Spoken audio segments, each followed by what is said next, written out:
Hello friends, if I don't have enough depth of field to photograph an object like this keyboard from a specific angle, here is what happens. Either the nearby buttons are in focus, the far ones are, or somewhere in between.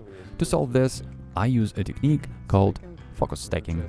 The process is straightforward. I place the camera on a tripod and take multiple photos, each focused on a different part of the object. I start with the closest area in focus, take a shot, then adjust the focus slightly further and take another. This continues until I've captured every section of the object in perfect sharpness.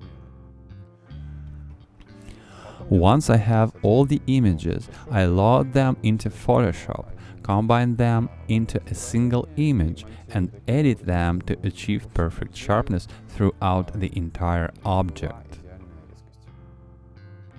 I won't dive into the Photoshop details here, as many of you may already be familiar with using layers and masks.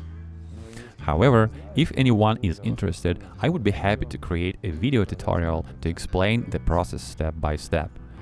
Thanks for your attention, take care and see you next time.